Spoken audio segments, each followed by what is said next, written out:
Bienvenidos a Conociendo al Enemigo.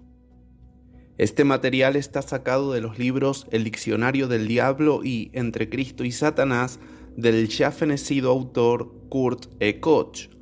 Por ser libros gratuitos y de venta prohibida, es que paso esta temática que pretende enseñarnos los peligros de las distintas prácticas satánicas sin infringir derechos de autor o copyright. El material es muy viejo y, por tanto, también sus ejemplos lo serán.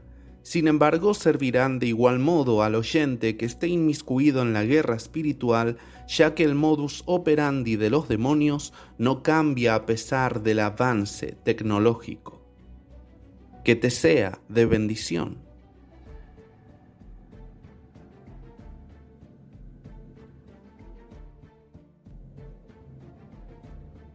Bueno, y hoy vamos a tocar el tema de la reflectomancia o catopramancia.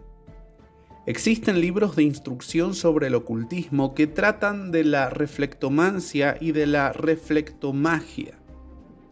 El catopramántico, con la ayuda de un espejo mágico, efectúa tratamientos a distancia, curaciones, magia de persecución, alejamiento de mal, magia de amor y demás prácticas satánicas. La reflectomancia, con la ayuda de un espejo, afirma encontrar objetos escondidos, descubrir crímenes, diagnosticar enfermedades complejas, reconocer fenómenos físicos en el cosmos y cosas semejantes. No tan solo son usados espejos mágicos como instrumentos ocultos, sino también las tan famosas bolas de cristal, cristal de roca, así como otros objetos reflectores. Hay incluso quienes hacen uso del reflejo del agua para tales fines. Se me viene la película del Señor de los Anillos, donde también a través del agua se ven las visiones y se ve lo que otra gente estaba haciendo. Esa película trata sobre este tema. Y sobre otros hechizos también, obviamente, es una película altamente satánica. Históricamente, el arte de adivinar por medio de espejos se remonta a centenares de años. En muchos cuentos de hadas antiguos encontramos mencionada esta práctica. El mantener fija la mirada en espejos ocupa también un lugar en el terreno del misticismo. Jacobo Boehme afirma haber concebido sus más elevadas ideas mientras meditaba ante una bola de cristal.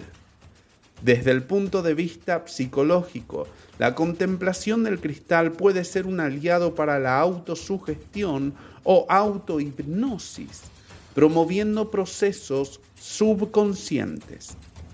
Puesto que esta práctica sirve para separar el subconsciente del consciente, puede fácilmente servir para dar entrada a poderes externos ajenos al propio yo. No en vano dice Pablo que no tenemos lucha contra sangre y carne, sino contra maliciosas fuerzas espirituales de los aires. Y bueno, sí, hablando del tema, en El Señor de los Anillos, Frodo, uno de los protagonistas, el hobbit protagonista por excelencia de esta película, se acerca a lo que es el espejo. Entonces Gadriel, que viene a ser la maga de luz, le dice que se acerque al espejo, porque el espejo muestra muchas cosas. El pasado, el presente y cosas que todavía no son, el futuro. Entonces él se arrima al espejo y tiene una visión de lo que sucedería si él falla en destruir el anillo. Lo curioso es que el espejo en realidad es una fuente de agua donde él se acerca y el agua actúa como reflector del futuro. Reflectomancia. Bien, se estarán preguntando quién es Jacobo Boehme, y seguro lo estoy pronunciando mal, que es mencionado en el libro de Koch. Bueno, vivió desde 1575 a 1624. Y fue un campesino y zapatero alemán convertido en místico. Creía que Dios y que la naturaleza existían de modos opuestos y que las condiciones de la existencia humana en realidad son una consecuencia de varios conflictos entre principios opuestos: luz y oscuridad, bien y mal, amor y odio, y así sucesivamente. Y que, visto desde esta perspectiva, el universo es la revelación de Dios.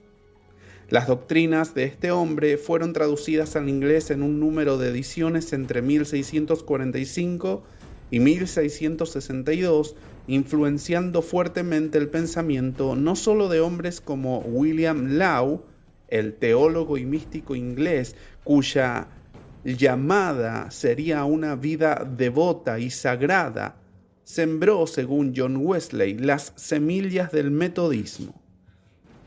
Y fue la primera obra, dijo el Dr. Johnson, que atrajo su atención hacia la religión. Boehm también tuvo una gran influencia sobre William Blake. Esta información seguramente le parecerá nada relevante a quien haya escuchado, aburrida quizás. El tema es el siguiente: hay una influencia sobre uno de los fundadores del metodismo aquí, de este hombre, por lo cual vemos cómo el Evangelio de Jesucristo, dividido en sus distintas ramas doctrinales, o mejor dicho, denominacionales, que traen por consiguiente doctrinas diferentes posturas de ciertas ideas bíblicas. Vemos cómo la contaminación satánica se va dando al lugar. Por eso es importante que remarque acá que todas las denominaciones tienen errores doctrinales, absolutamente todas, pero muchas son de origen demoníaco. Hay que tener cuidado y guiarnos no por la denominación a la que pertenecemos. No te guíes por tu denominación, guíate por la palabra de Dios.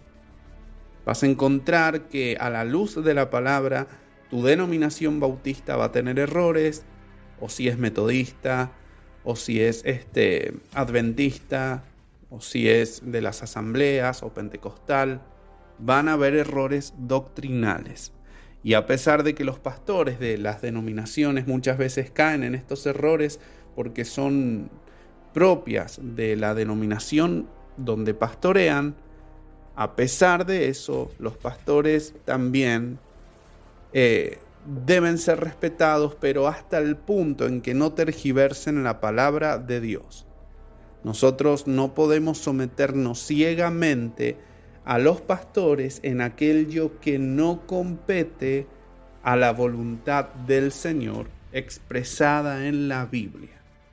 Entonces, no nos enamoremos de las religiones, enamorémonos del Señor y hagámosle caso a su palabra. Ahora pasamos a unos ejemplos que van a dar luz sobre esta forma de adivinación. Bien, ya tenemos en cuenta todo lo que vimos en la clase pasada hablando de lo que era la vara adivinadora y el péndulo. ¿Recuerdan? Así que ya sabemos los estragos que causan las prácticas satánicas, mágicas, ocultistas, que a largo plazo las puertas de los individuos se cierran a la luz del Evangelio de Jesucristo y las mismas personas pueden terminar sin aceptar nunca el Evangelio y también en su mayoría terminan locos, ¿sí? Internados en psiquiátricos, terminan con demencia. En fin, ya con esta temática el Señor nos va dando luz de cuáles son las consecuencias a largo plazo que tiene practicar estas artes mágicas. Así que, teniendo en cuenta todo esto, pasamos a los ejemplos, a ver qué nos encontramos. Un conocido granjero poseía gran cantidad de ovejas. Cierto día, varias de ellas desaparecieron sin poder ser encontradas. El mozo encargado del rebaño corrió a consultar a un adivino. El catopromántico entró en su cuarto, donde permaneció un largo rato. Finalmente apareció dando la siguiente información: vete hasta el primer camino, dobla a la derecha y sigue trepando por la montaña. En la parte más alta hay una gran roca. Al lado de esta encontrarás las ovejas. El muchacho, siguiendo las indicaciones, las encontró. Pasamos a otro ejemplo. Un granjero del valle de Kepler acudió al catopramántico, lamentándose de que le habían robado su vaca la noche anterior y rogándole hacerle saber dónde estaba. El adivinador se encerró en su cuarto, se concentró ante un espejo y tras esto salió para decir: tu vaca está en la chacra de... Bueno, acá no voy a mencionar este apellido, es muy difícil, pero bueno, tu vaca está en la chacra del vecino, pongámosle. En este momento está escondida en el granero, detrás de unos fardos de pasto. Llévate 3 o 4 personas contigo y el alguacil del pueblo. Entrad algunos en la casa y que los demás vayan directamente al granero. El hombre siguió este consejo y recuperó su vaca. Otro ejemplo. Una noche el garaje y el coche de un hombre inconverso fueron incendiados. Como supuso que era un hecho intencionado, dio aviso a la policía, la cual hizo las averiguaciones oportunas, pero sin éxito. Para identificar al autor del hecho, recurrió a un hombre que practicaba la adivinación por el espejo.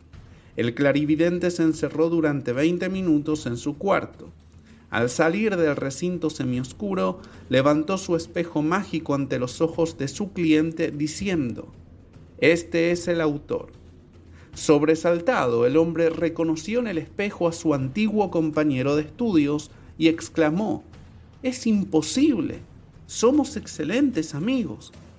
El clarividente agregó en forma casual: «El espejo nunca miente». Al despedirse de él, el clarividente agregó también de forma casual: «Además, dentro de poco vas a morir».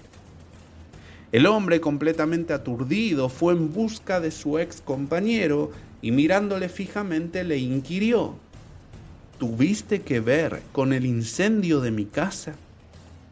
Y el compañero, completamente confuso, reconoció el incendio intencionado. En respuesta a los motivos que le llevaran a acometer tal acción, el autor confesó que sentía envidia del éxito de su compañero, el que éste conseguía en sus negocios, ya que, contrariamente a él, este hombre que incendió la casa de su amigo obtenía continuos reveses en su profesión. Ofreció reponer el garaje y el coche, lo cual cumplió después. Pasadas unas 4 semanas después de su entrevista con el clarividente, la víctima del incendio gritó aterrorizada durante la noche. Su esposa despertó con tales alaridos y al prender la luz vio a su esposo retorciéndose con terribles convulsiones. Llamó de inmediato al médico, que hizo trasladar al enfermo en grave estado a una clínica universitaria. Permaneció inconsciente desde la noche anterior, siendo alimentado por vía endovenosa durante 10 días. Durante tal lapso de inconsciencia, un grupo de creyentes hacía intercesión diaria a su favor. Al fin, el paciente recobró el conocimiento, pudiendo informar sobre lo que había experimentado diariamente durante aquellos 10 días. Cuando al comienzo de su enfermedad había gritado por la noche, había visto en sueños o en semisueños horribles personajes diabólicos que se le aproximaban y que le arrastraban por una pendiente hacia el infierno. Durante esta extraña experiencia, todos los actos culpables de su vida aparecieron ante sus ojos. Pudo reconocer también todos los detalles referentes del incendio y revivió ante su vista la sesión mantenida con el clarividente. Las oscuras apariciones que lo arrastraban hasta el negro abismo le explicaban que la medida de su pecado estaba completa y ahora debía ser crucificado con ellos. Experimentó una dolorosa y terrible crucifixión. Tras horribles maltratos y al parecer interminables tormentos, desaparecieron estos oscuros personajes. Sintiendo que se aliviaba, recuperó el conocimiento. Supo después por el médico que le había atendido que durante 10 días había estado inconsciente. Después de pasar por esta experiencia, el protagonista fue completamente transformado. El hombre que anteriormente se había negado a oír la palabra de Dios empezó a asistir fielmente a los cultos de adoración y a los estudios bíblicos de su iglesia. Tan activo era que los domingos llenaba su coche de vecinos y los llevaba al culto. Aparte de todas las aseveraciones confusas y dudosas de muchos cataprománticos, estos 3 ejemplos muestran resultados útiles de esta información reflectomántica. En los 2 primeros casos, no tuve oportunidad de seguir observando los efectos de la catopramancia, dice Koch. En el tercer ejemplo, los efectos son claramente visibles. Es de suponer que el hombre cayó víctima de una sugestión subconsciente al manifestarle, como de paso, el adivinador: morirás dentro de poco. La víctima del incendio recibió un gran choque ante la revelación de que había sido su compañero el autor del hecho. Sus pensamientos se concentraron sobre el hombre y su ignominioso acto. En aquel momento su consciente quedó de tal modo absorto en el suceso que la puerta de su subconsciente quedó abierta. Esta fue la circunstancia favorable que permitió al mago hacer penetrar su sugestión en el subconsciente de su cliente. La enfermedad, pues, fue probablemente el resultado de tal sugestión. Esto no fue, dice Koch, auténtica adivinación. Usando la terminología de Zucker, diremos que no era un acto de profecía o adivinación, sino de sortilegio mágico influyente. Tales ejemplos sirven para advertir a los cristianos en contra de cualquier forma de sortilegio. Bien, ¿y cuál es mi opinión al respecto? Lo que puedo deducir de lo que he leído. Parece ser que este hombre vivió en el mundo espiritual lo que comentó. O sea, demonios que vinieron, le mostraron su vida, sus pecados, y le dijeron: te tenemos que crucificar por tales pecados. Y empezaron a torturarlo. El tema es que uno, cuando está soñando, siente dolor. En el sueño, si vos soñás que te pinchás con un alfiler, vas a sentir el dolor, porque el dolor está en la mente. Pero acá sucede algo. El adivinador tenía verdaderos poderes satánicos, porque en el espejo se reflejó el rostro del amigo de este hombre y le dijo, el adivino le dijo: este es quien te quemó la casa. Entonces, ¿qué sucede? Que los demonios, por más que lo otro que le dijo el adivino, vas a morir dentro de poco, a pesar de que esto haya sido por sugestión, a pesar de que esto no se lo haya dicho al adivino ningún demonio, el simple hecho de que esta persona haya acudido a un adivino le da derecho legal a Satanás para actuar. Entonces, lo que hemos visto es que en el mundo espiritual, yo creo que sucedió la experiencia que tuvo esta persona. En el mundo espiritual vinieron demonios y que a su espíritu, mejor dicho, lo torturaron. Ustedes dirán, ¿esto es posible? Exactamente. Fíjense que existe lo que es la proyección astral, que es salirse del cuerpo para visitar distintos lugares, y esto lo hacen los brujos. Se cree que Adán tenía esta facultad. Adán y Eva, antes de la caída, quizá podían salir de su cuerpo físico e ir a cualquier lado en sus cuerpos espirituales. No lo sabemos. Sin embargo, esta facultad puede haber sido que la hayan tenido y que en el momento de la caída Dios haya cortado esta facultad de salir conscientemente del cuerpo físico en el cuerpo espiritual de la persona. Pero ahora, mediante un nexo satánico, puede volver a otorgarse al brujo tal poder, y de hecho así es. Muchos brujos muy poderosos utilizan sus cuerpos espirituales para hacer sus trabajos para Satanás. Ahora, lo que muchos no saben es que los cristianos también utilizamos nuestros cuerpos espirituales, o mejor dicho, los utiliza el Señor. Nosotros no somos mandados a tener conciencia sobre nuestro espíritu. Nosotros no debemos practicar ni intentar practicar lo que es la proyección astral, salir de nuestro cuerpo, ¿sí? Pero el Señor toma nuestro espíritu sin que nosotros nos demos cuenta y lo lleva al frente de la batalla espiritual. Es por eso que muchas veces nosotros terminamos de orar, de hacer guerra espiritual, y terminamos la oración agotados en nuestro físico, como si hubiésemos trabajado, como si hubiésemos, ido al gimnasio. Y uno dice, siempre que hago guerra espiritual termino muy agotado. ¿Por qué es?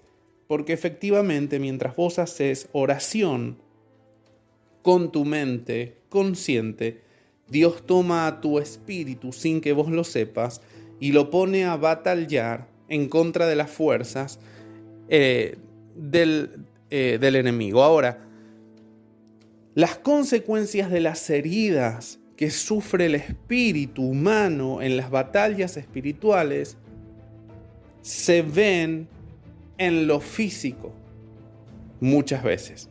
Por ejemplo, en la guerra espiritual nuestros espíritus pueden ser heridos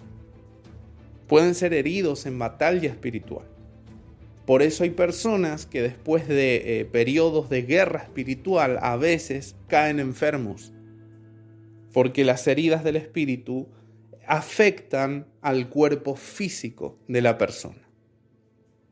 Pero esto no es para que se asusten y dejen de orar, no, simplemente antes de orar tomen las medidas pertinentes si van a hacer guerra espiritual, si van a interceder por otra persona.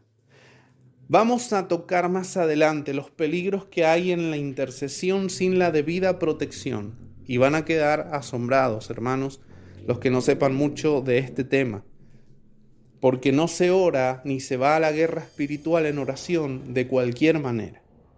Hay que tener cuidado y hay que tener los respectivos procedimientos para cubrirnos. En primer lugar, antes de hacer guerra espiritual, debemos estar en santidad. No debemos tener rencores. En segundo lugar, antes de comenzar la guerra espiritual, debemos pedirle al Señor protección, que Él nos proteja de todo mal y orar para que ninguna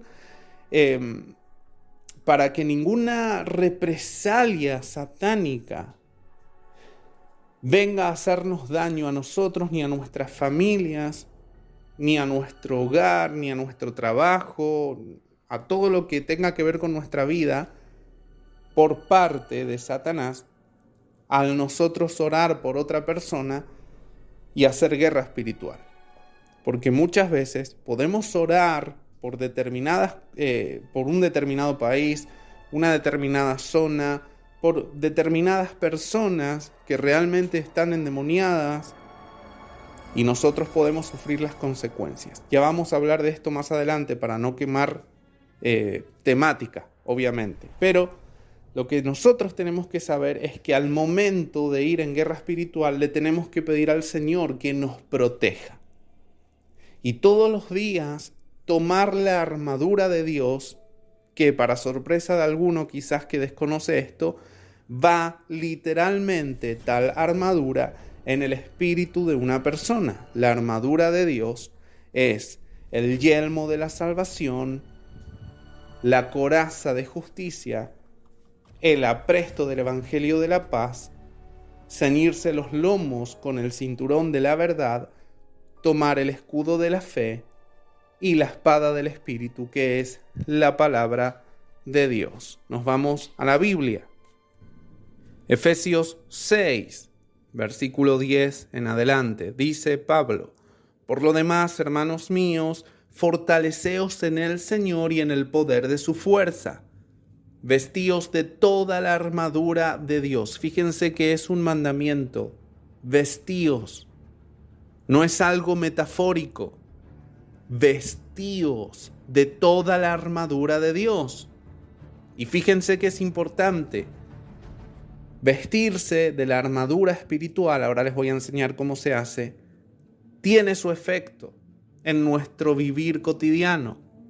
Dice, para que podáis estar firmes contra las acechanzas del diablo. Esto que les digo, que les explico, de vestirse en el espíritu, en el cuerpo espiritual, no tiene que ver con misticismo, ¿sí? No se confundan. Esto es algo bíblico y hay una forma de vestirse, ahora la vamos a ver. Sin embargo, esto no es metafórico. Aunque nosotros, al depender de Dios, vivir en santidad y estar en la palabra de Dios, o sea, obedeciéndola, estamos cumpliendo con el estar protegidos. La palabra acá nos manda a vestirnos.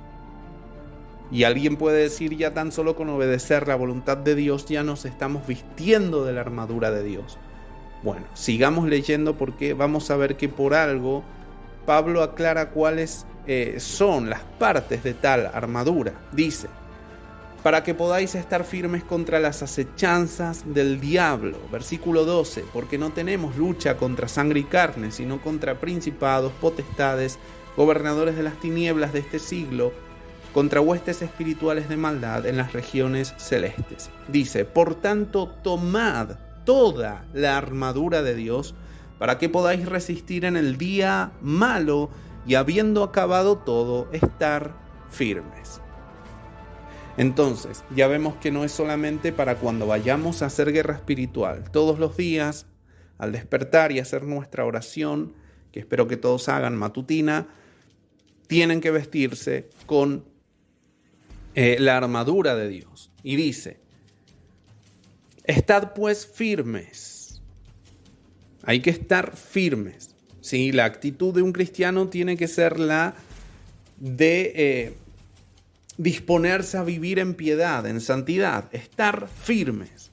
Porque te podés poner la armadura si no estás firme, de poco te va a servir si no tenés el entrenamiento de un soldado en Cristo y la disposición de servir a Cristo, de nada te va a servir la armadura.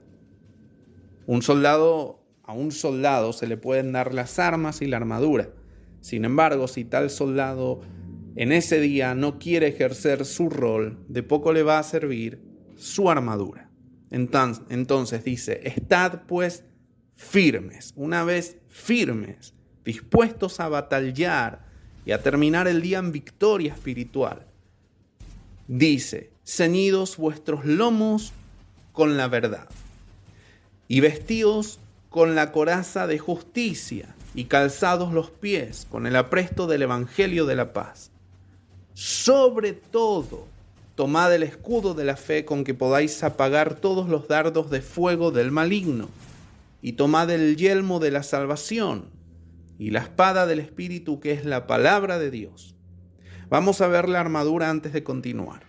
Primero tenemos que estar firmes y después ceñidos los lomos con la verdad. Esta armadura es la que llevaban en el tiempo de Pablo los soldados romanos. Entonces, ceñidos vuestros lomos con la verdad. Jesucristo es la verdad. Y Jesucristo es la verdad. ¿Y qué es Jesucristo? Es la palabra de Dios. Es el verbo hecho carne. Es el verbo hecho cuerpo glorificado. Jesús es la palabra del Dios viviente. Entonces,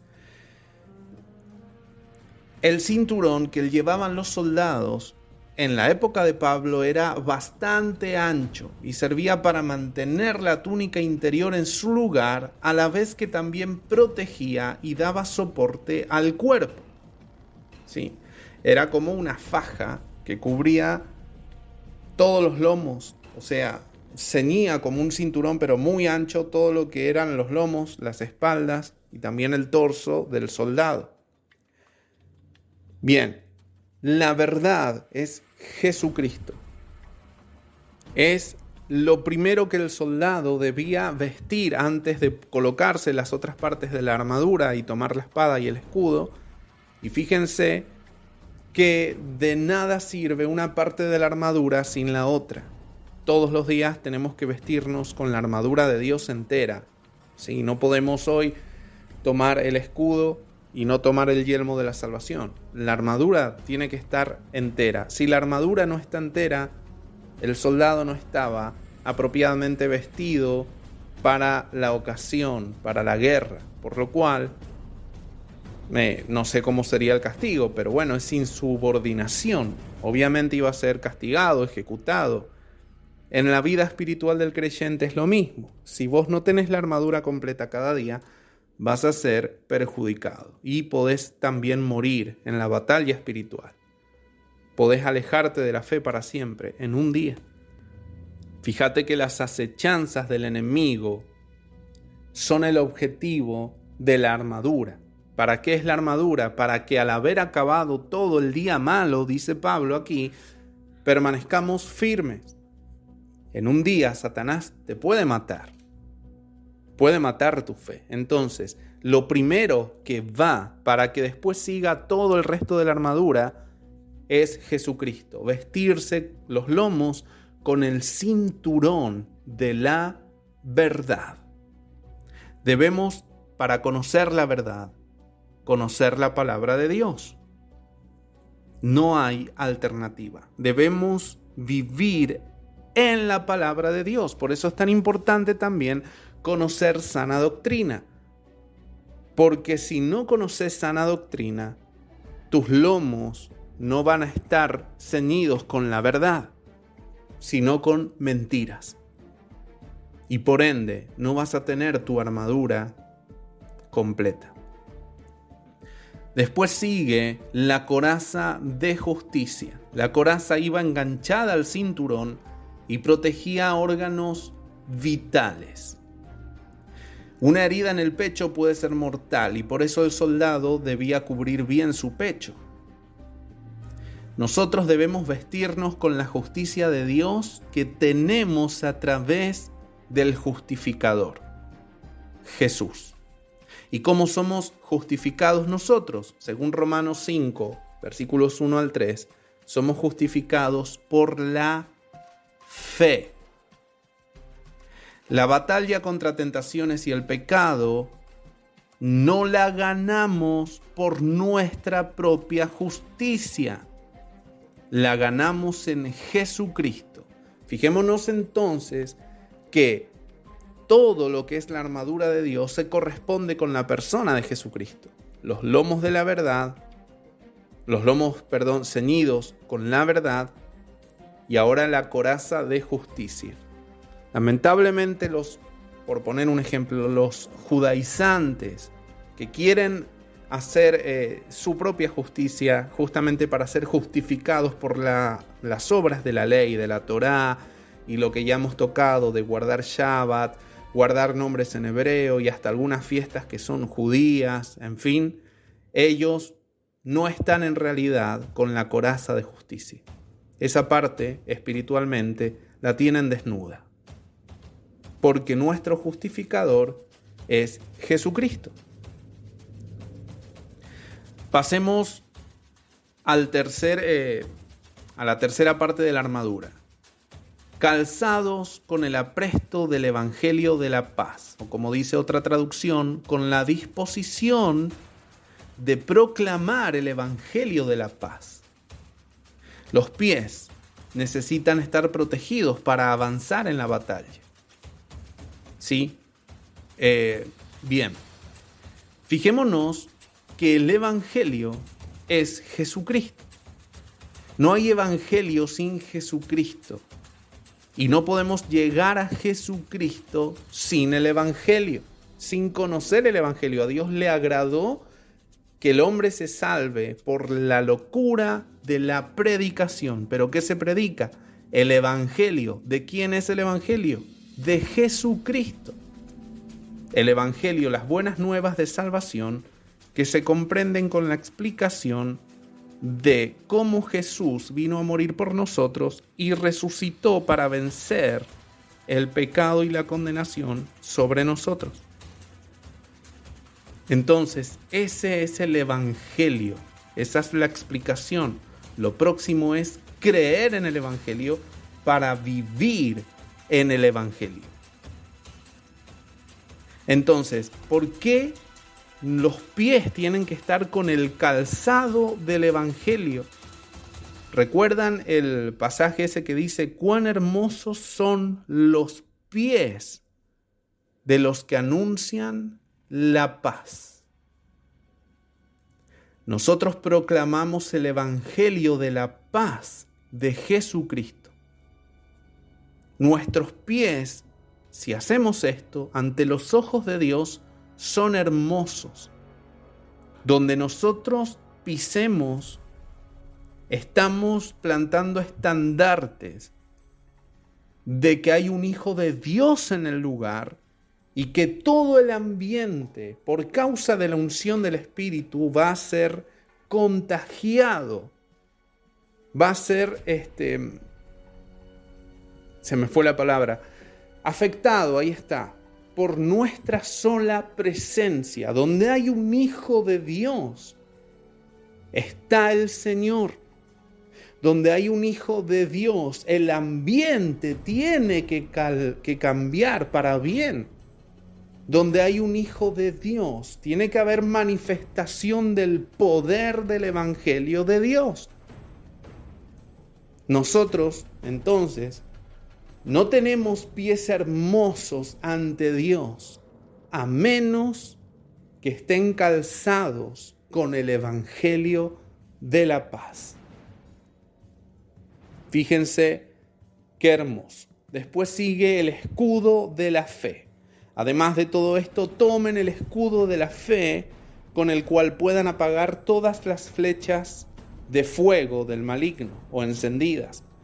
Aquí Pablo no solo menciona esta parte de la armadura, sino que también nos dice para qué nos sirve. El escudo, al que se refiere aquí el apóstol, era uno grande que cubría y protegía toda la parte delantera del soldado. Era resistente y estaba cubierto de cuero, porque a veces el enemigo atacaba con flechas encendidas y el cuero actuaba como aislante protector. Entonces, con el escudo de la fe podemos apagar todas las flechas que nos dispare el enemigo.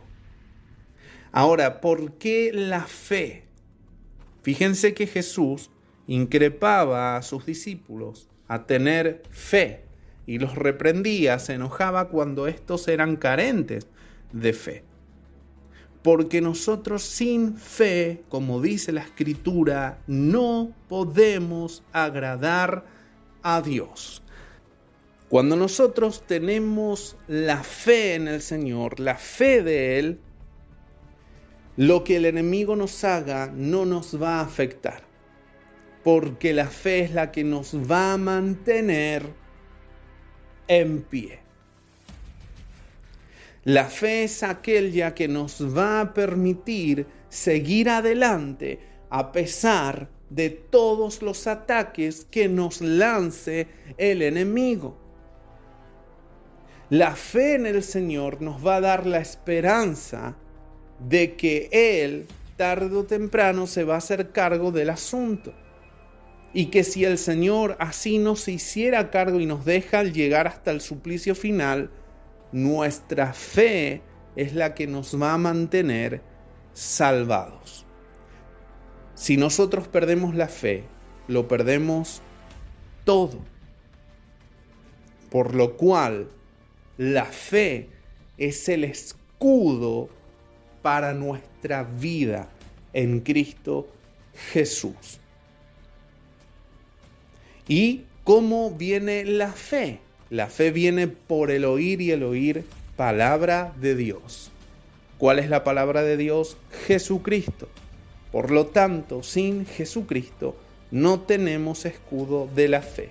Por lo tanto, tenemos que conocer la palabra de Dios.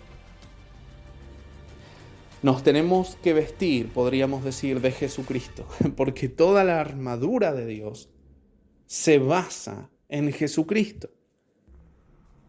Y de hecho, así dice la Biblia, vestíos del nuevo hombre. Este nuevo hombre es en Jesucristo. Nosotros nos vestimos del Señor y le tratamos de imitar a Él. Pasamos al yelmo de la salvación o casco de la salvación. El casco protege, ¿qué? La cabeza. Simbólicamente, ¿qué hay en la cabeza? Nuestros pensamientos, la mente. Pero fíjense que el casco es de la salvación. ¿Dónde va el sello del Señor? En nuestras frentes. Si nos vamos a la palabra, vemos, por ejemplo, que los 144,000 son sellados en la frente. El sello de Dios, como dicen muchos exsatanistas, que saliendo de sus cuerpos espirituales han visto a cristianos, han visto que estos cristianos verdaderos llevan una marca luminosa en sus frentes. El yelmo de la salvación. En el mundo espiritual se ve la armadura de Dios.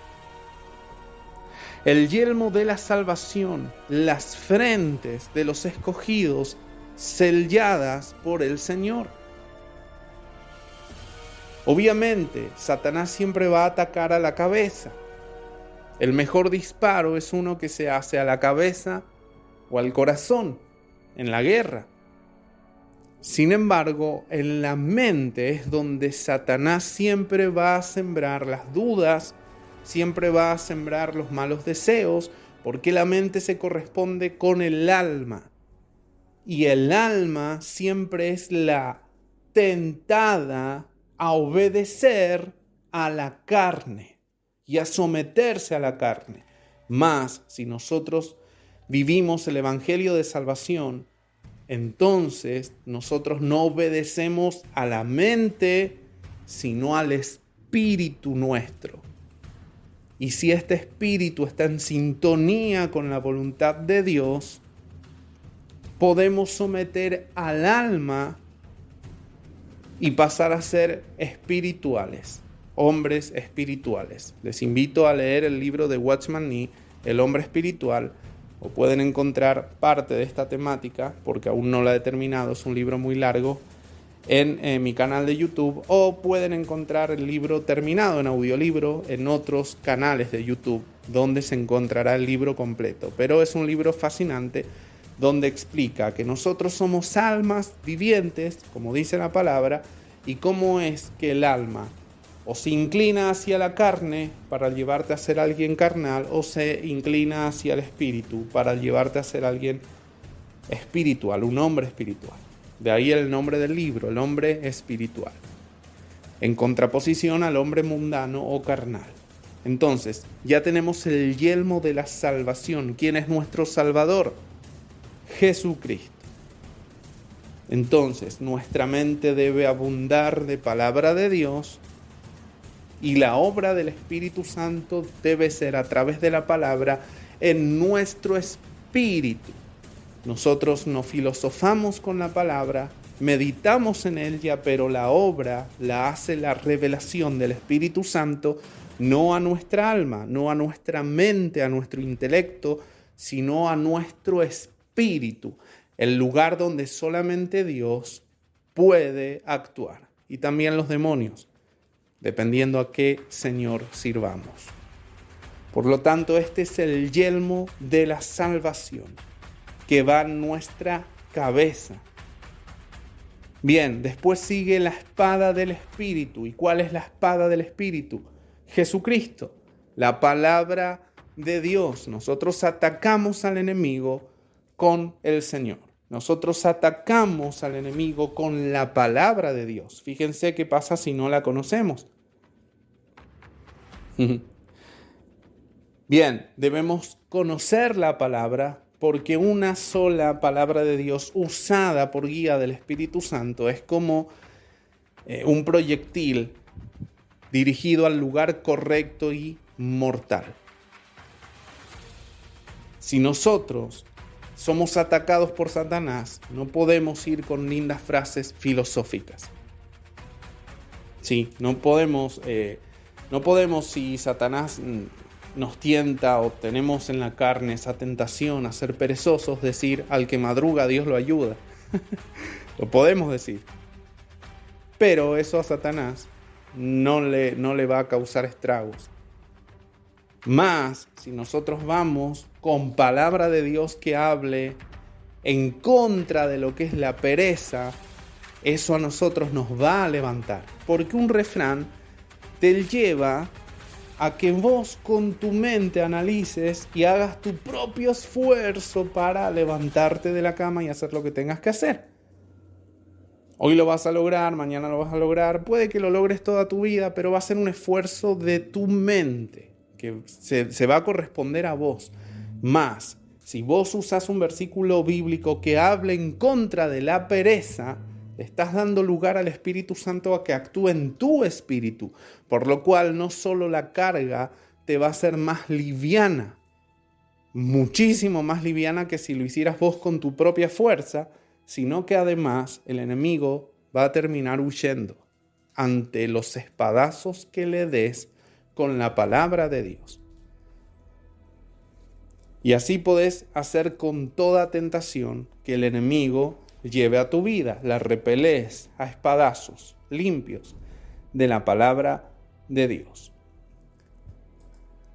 Bueno, seguimos viendo entonces la armadura. Ya acá está completa la armadura.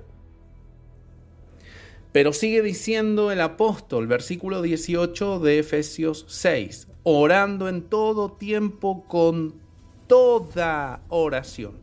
Hay distintos tipos de oración. Vos podés orar adorando al Señor. Tenés oración de gratitud. Tenés oración de intercesión. Toda oración. Y acá entra mucho también lo que es el Padre Nuestro. El Padre Nuestro es una guía de oración que si vos la estudias parte por parte, te das cuenta que vas a encontrar cuando entras a hacerle tus peticiones a Dios, cuando entras a agradecerle, cuando entras a adorarlo, cuando entras a tener intimidad con Dios y también cuando entras a interceder por otras personas. Esto debe hacerse todos los días, por lo cual si vos sos una persona que decís, bueno, yo no puedo orar más de 15 minutos, empezá a hacer cada parte de la oración y vas a ver cómo vas a llegar fácil a las 2 horas. El Señor te va a llevar a agradecer y vas a pasar un buen tiempo agradeciéndole al Señor. Vas a pasar un buen tiempo adorándole, cantándole si querés en la oración. Vas a pasar un buen tiempo intercediendo por los demás, por distintas peticiones que el Señor traiga a tu corazón. La oración es hermosa siempre y cuando se hace a conciencia y te vas a dar cuenta de que si la practicas todos los días, en realidad, aunque te cueste, porque es algo que cuesta, ¿sí? Si lo haces en las fuerzas del Señor, lo podés lograr. La oración es fundamental, por eso el apóstol dice, no te vale de nada tener la armadura de Dios si no cumplís con lo siguiente, orando en todo tiempo con toda oración y súplica en el Espíritu y velando en ello con toda perseverancia y súplica por todos los santos. O sea, fíjense, sin oración, la armadura de Dios no te sirve porque la armadura de Dios se corresponde a un creyente que ora y vive en todo momento en una vida de oración. Le estás predicando a alguien en tu mente, orás, Señor, sígueme guiando a predicarle, dame tu palabra, ayúdame a responderle. Y seguís atento a lo que la persona te está diciendo y confiando en Dios que lo que le vas a hablar en realidad va a ser puesto por el Espíritu Santo. Yo estoy dando estas temáticas y en mi mente a veces le digo al Señor, Señor, guíame, permanentemente, Señor, guíame, porque yo no sé lo que tu pueblo necesita, Señor. Él sí sabe lo que el pueblo de Dios necesita, entonces le pido antes de dar estas temáticas que me dé palabra de ciencia, de sabiduría, para que Él me guíe a decir justo algo que a alguien le va a servir. Y eso hace valer toda una temática. No los likes, no la cantidad de gente que escuche, no, aquel que oiga, aunque sea uno, y el Señor le hable a través de la temática. Gloria a Dios. Entonces estamos siempre en oración, siempre en oración, siempre en oración. Señor, revélame qué quiere decir esta palabra. Señor, estoy yendo a comprar. Guíame a la mejor verdulería, a la más barata. Guíame, una vida de oración. El Señor se interesa en las cosas grandes que nos competen, como también a las pequeñas. Señor, guíame. Guíame, Señor. ¿Qué hago hoy? Mi familia festeja Navidad, una fiesta pagana. Bueno, yo no la festejo, pero voy a acompañar a mis familiares en esto. Aunque yo no festeje la Navidad, los voy a acompañar. No hace falta que después brinde con ellos, porque eso es paganismo. Pero voy a ir a la cena y voy a aprovechar cualquier ocasión para predicar el Evangelio. De hecho, cuando ustedes vayan a una fiesta, no vayan con la intencionalidad de tan solo divertirse. A mí a veces me han preguntado, hermano, ¿es pecado que yo vaya a tal fiesta? Tengo el cumpleaños de, no sé, un primo mundano y me han invitado. ¿Qué hago? Estas preguntas suelen suceder. Mi respuesta a todos los que tengan la misma duda es: no vayas a ningún lugar si tu propósito inicial no es predicar el Evangelio. La palabra de Dios dice que prediquemos a tiempo y fuera de tiempo. Nosotros debemos ver estas ocasiones sociales justamente como oportunidades para llevar la palabra de Dios. Llevar la palabra de Dios. No importa si quedas mal, no importa si te rechazan y después no te invitan más. Puede haber alguien ahí que sea la última vez que escuche el Evangelio. Entonces, siempre estamos orando, siempre le estamos pidiendo la guía a Dios y hacemos de la oración algo habitual en cada área de nuestras vidas y para cada área de nuestras vidas. Bueno, hermanos, hasta acá la temática de hoy. Espero que te haya sido de bendición y nos reencontramos en la próxima parte temática, donde vamos a tocar el tema de lo que es la psicometría. Así que, shalom, y comparte este audio para ser de bendición a los demás.